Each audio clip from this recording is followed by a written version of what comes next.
E a gente continua o nosso projeto de dicas teóricas, agora com a dica de número 81. Já tratamos de 80 dicas até aqui sobre os mais diversos assuntos do direito administrativo e a gente dá continuidade agora com a dica sobre abuso de poder. Bom, a gente já falou aqui em algumas dicas sobre poderes administrativos. Já falamos do poder hierárquico, do poder disciplinar, do poder regulamentar, do poder de polícia, já falamos de vários poderes. E além dos poderes, falamos também de deveres administrativos. O poder dever de agir, falamos do dever de probidade, o dever de eficiência, o dever de prestar contas. Agora a gente entra numa outra esfera. A gente fala agora do exercício abusivo do poder. Então, da mesma forma que existe o uso do poder, a utilização devida do poder que se tem para aplicar uma penalidade ao servidor público que praticou uma falta, foi apurado e devidamente comprovado. Poder disciplinar, que também incide sobre pessoas que estejam sujeitas à disciplina administrativa. Para condicionar e restringir o uso e o gozo de bens, direitos e liberdades, o poder de polícia. Então, a gente falou de vários poderes e também dos deveres administrativos. Agora, a gente entra na seara do exercício abusivo do poder. É o chamado abuso de poder. Vamos a ele? Aqui, ó, abuso de poder. Primeiro detalhe é que o abuso de poder é um gênero do qual duas espécies decorrem. Esse exercício abusivo pode acontecer de duas formas distintas. São elas o excesso de poder e ainda o desvio de poder. Então, o abuso de poder é gênero do qual extraímos duas espécies, o excesso de poder e o desvio de poder. Qual a diferença? O excesso de poder ocorre quando o agente atua, quando o agente pratica o ato fora dos limites da sua competência. Então, quando o agente atua fora dos limites da sua competência, estamos diante do excesso de poder. Por outro lado, quando o agente, mesmo dentro da sua competência, pratica o ato com fim diverso daquele previsto, ele está desviando do interesse público, desviando da finalidade do interesse público. Sendo assim, teremos aqui o chamado desvio de poder. Portanto, o excesso de poder e o desvio de poder são espécies do gênero abuso de poder. Sobre o excesso de poder, vamos imaginar aqui. Vamos lá. Excesso de poder, está aqui, ocorre na forma de excesso, atuação fora dos limites da sua competência. Vamos imaginar hipoteticamente a seguinte situação. Eu sempre gosto de pontuar esse exemplo quando estou em sala de aula. Eu, Mota, sou presidente de uma comissão de processo administrativo disciplinar, o PAD. Cada estatuto, claro, trata da sua forma, do seu trâmite para um processo administrativo disciplinar, da sua constituição de comissão para aquele processo. Cada estatuto trabalha de um jeito. Eu, como leciono 8.112, vou dar um exemplo de um servidor público federal. Pois bem, então, eu, Mota, fui designado presidente de uma comissão de processo administrativo disciplinar. Lá na 8.112 existe a previsão de que a comissão do processo vai ser composta por 3 servidores estáveis, sendo que um deles será designado presidente. Beleza? Eu, Mota, fui designado presidente daquela comissão de PAD. Joia! Qual é o trabalho que a gente tem que fazer? A gente tem que organizar os trabalhos daquele processo, realizar as oitivas que se fizerem necessárias, realizar as diligências que sejam necessárias para que o processo corra normalmente e que lá no final você tenha fundamentos para você deduzir se houve inocência, se houve a culpa daquele indivíduo, se ele efetivamente praticou aquele ato. Beleza. O trabalho da comissão é organizar isso tudo e praticar as diligências que sejam necessárias para que aquele processo tenha uma conclusão justa. Pois bem, eu, Mota, coordenando os trabalhos, tem lá umas 2 pessoas comigo, a comissão é formada por 3 servidores estáveis, eu sou o presidente, fui designado o presidente, estamos lá eu e mais aquelas 2 pessoas. Todos os trabalhos foram realizados, legal, tudo foi apurado, tudo bonitinho, elaboramos um relatório. Quando a gente elabora esse relatório, o que a gente tem que fazer? Tem que encaminhar isso para a autoridade que determinou a abertura do processo. E se essa autoridade não for competente para aplicar penalidade, ela tem que enviar esses autos para quem seja competente. Aí a pessoa vai olhar e, eu concluo pela aplicação dessa penalidade aqui. Ou então, não, eu concluo que não teve nada, vamos absolver. Então, ali você percebe que o trabalho da comissão está concentrado naquelas diligências, naquelas materialidades, naquelas formalidades que o PAD pede. Eu, Mota, trabalhando pra caramba junto com a minha comissão, achei aquilo uma baita injustiça. Aí o que eu resolvi fazer? Ao invés de só elaborar o relatório, eu resolvi então aplicar a penalidade. Ainda coloco lá, eu, Rodrigo Mota, presidente da comissão do processo tal, resolvo. 2 pontos. Aplicar a penalidade. Peraí, Eu, presidente da comissão, eu não tenho competência para aplicar a penalidade. Você concorda comigo que eu estou indo além da competência que me cabe? Você concorda comigo que eu estou atuando fora dos limites da minha competência? Sim. Neste caso, temos o chamado excesso de poder. E mais, quando você estuda vícios nos elementos do ato administrativo, você aprende que os atos podem ter vícios nos elementos competência, finalidade, forma, motivo e objeto. É possível que o ato se apresente com vício. Nem sempre o ato é legal, existem situações que o ato se apresenta com vício. E aí, claro, você precisa verificar a situação fática para ver a medida a ser adotada. Porque, por exemplo, se o vício for na competência, se a competência não for exclusiva, é possível, mesmo diante do vício, que haja uma convalidação, você sanar aquele vício. Agora, se a competência for exclusiva, não tem como convalidar, não tem como sanar, o vício é insanável. Então, nesse caso, vai ter que declarar a nulidade daquele ato mesmo. Então, isso vai depender do elemento que está viciado. Pois bem, se há excesso de poder, há ou não há vício no ato administrativo? Há. O excesso de poder caracteriza vício onde? No elemento competência. Cuidado que isso já caiu em prova 200 vezes. Fica ligado nisso. O excesso de poder é um exemplo de ato com vício na competência. Por quê? Porque o agente está atuando fora dos limites da competência. A competência é estabelecida pela lei. Se a lei estabeleceu a competência daquele agente e ele está atuando fora do limite daquela competência, obviamente ele está, nesse caso, atuando com excesso de poder. Então o abuso de poder pode se dar na figura do excesso de poder, onde há vício na competência, porque o agente está atuando fora desse limite de competência, do limite legal que foi estabelecido para ele para o exercício da sua atribuição.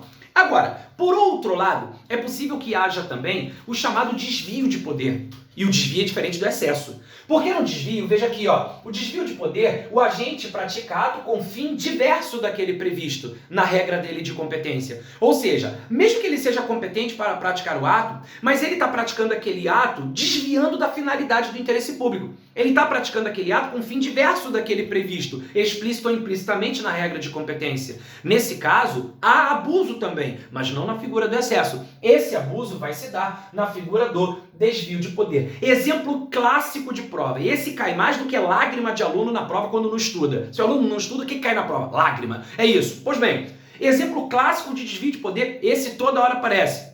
A remoção de servidor com o intuito de punição. Pô, essa é clássica de prova. Exemplos citados pelas doutrinas. A remoção de servidor com o intuito de punição. Veja, o servidor foi removido como forma de represália. É um desafeto da autoridade que determina aquela remoção. É desafeto do cara, remove esse cara para outra localidade. Mas o que ele fez? Não gosto desse cara, remove esse cara. Claro que na hora de fundamentar aquele ato, a administração não vai escrever, estou removendo porque não gosto desse cara. Até porque se isso acontecesse, se não fosse real, o vício estaria no motivo. Por quê? Porque o motivo é a razão que leva à prática do ato. Se a administração fundamenta que está removendo, estou removendo porque eu não gosto dele, aí o vício estaria no motivo. Agora, esse ato de remoção, ainda que o motivo seja plausível, você concorda comigo que a finalidade de uma remoção que tem o intuito de punir, não, é porque esse cara aí, eu não vou muito com a cara, peraí. Se a administração pública está removendo o servidor e essa remoção se dá como forma de punição, como forma de represália, como forma de penalidade, a remoção é forma de punição? Claro que não.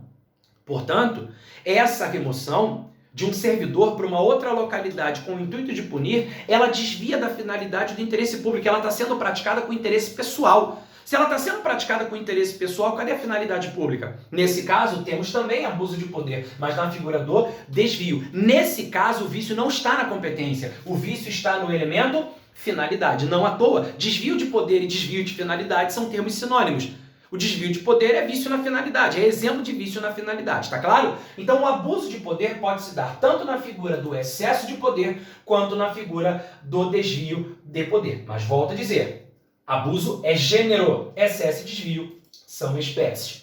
Aqui embaixo, trago ainda uma outra colocação, de que o abuso de poder pode se dar tanto de forma comissiva, que é muito comum, né? Geralmente quando a gente tem abuso de poder, a gente pensa no cometimento, na prática do ato com abuso, seja na forma do excesso, seja na forma do desvio. Mas é possível também que o abuso de poder se dê de forma omissiva. Eu já tinha chamado a atenção disso quando eu falei do poder dever de agir. Eu não lembro agora o número da dica, 80 dicas, lembrar dos números agora é complicado. Pois bem, então aqui nessa dica 81 eu quero recapitular esse ponto também. Não custa nada, já falei, mas está aqui, ó. O abuso de poder também pode se dar, além da forma comissiva, de forma omissiva. Ou seja, é possível haver abuso de poder por omissão. Existem situações onde o pecado da administração não é praticar o ato, pelo contrário, onde o pecado é não fazer. E pelo fato de não praticar aquele ato, pelo fato de não fazer, acaba havendo aquele abuso. Imagine, por exemplo, que de forma dolosa eu, Mota, não pratique um ato visando prejudicar alguém. Veja, o prejuízo se dá em razão da não prática do ato, pelo fato de eu não praticá-lo, pelo fato de eu não fazer aquilo, de eu não materializar aquela vontade. Portanto, cuidado com isso. O abuso ele pode se dar na figura do excesso ou do desvio, mas a gente não pode pensar em abuso só no cometimento, por conduta comissiva. Também é possível haver abuso por omissão. Vem cá, o Estado não pode ser responsabilizado por omissão? Sim, então é possível, por omissão, se gerar um dano. Às vezes o dano não está no fazer, está no não fazer. Por isso, deixo essa colocação também. O abuso de poder pode assumir tanto a forma comissiva quanto a forma omissiva. Trouxe aqui ainda algumas citações doutrinárias acerca do abuso de poder. Olha aqui, trouxe um trechinho da obra dos professores Vicente Paulo e Marcelo Alexandrino, no Direito Administrativo Descomplicado, onde eles falam basicamente aquilo que a gente colocou aqui, a gente, claro, né, sempre consultando essas obras belíssimas para que a gente tenha um bom amparo para poder exemplificar, conceituar, enfim, aumentar o nosso leque de conhecimentos. Tá aqui. O abuso de poder, segundo eles, desdobra-se mais precisamente em duas categorias consagradas, a saber, excesso de poder, está aqui, quando o agente público atua fora dos limites da sua esfera de competência, e B, o desvio de poder, quando a atuação do agente, embora dentro da sua órbita de competências, contraria a finalidade. Veja que nós falamos isso aqui agora há pouco, excesso de poder fora do limite da competência, desvio de poder, mesmo que seja competente, desviando da finalidade pública. Então, excelente citação dos professores Vicente Paulo e Marcelo Alexandrino, sou um grande fã do trabalho dos professores. Aproveito aqui também, não posso passar sem citar o nosso mestre Carvalhinho, né? Não posso, sou fã, hashtag sou fã demais. Tá aqui, excesso de poder, citação da obra do professor José de Santos Carvalho Filho.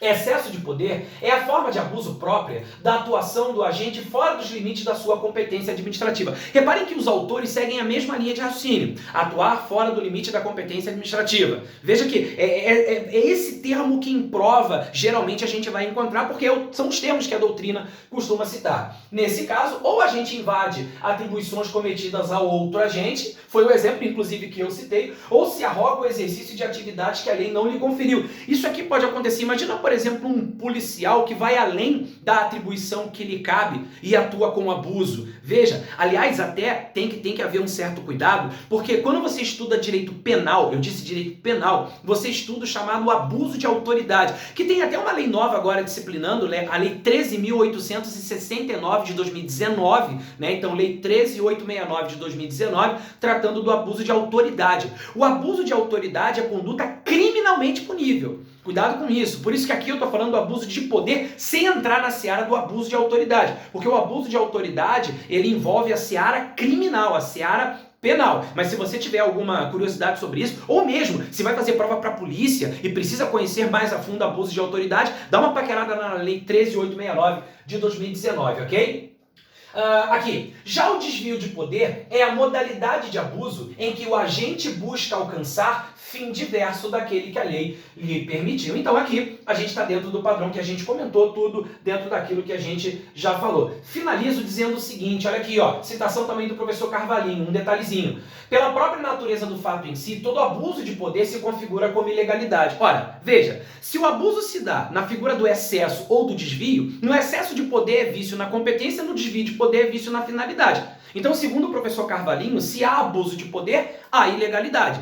Só toma cuidado porque, segundo ele, a recíproca não é verdadeira. Nem toda ilegalidade vai ser propriamente um abuso de poder. Imagina, por exemplo, um ato com vício na forma. Veja, não é nem excesso de poder, nem desvio de poder. Então há ilegalidade, mas não é um abuso de poder, porque não é nem excesso, nem desvio. Percebeu o que ele diz aqui? Não se pode conceber que a conduta de um agente fora dos limites da sua competência ou despida da finalidade da lei possa compatibilizar-se com a legalidade. Legal, então se houver abuso de poder, segundo ele, há ilegalidade. É certo que nem toda ilegalidade decorre de conduta abusiva, ó, mas todo abuso se reveste de ilegalidade. Como tal, sujeita-se à revisão administrativa ou judicial. Se há abuso de poder, segundo o professor Carvalhinho, há ilegalidade. Agora, nem toda ilegalidade vai configurar, claro, abuso de poder, você precisa verificar os vícios. Portanto, essa é a dica que dou sobre abuso de poder.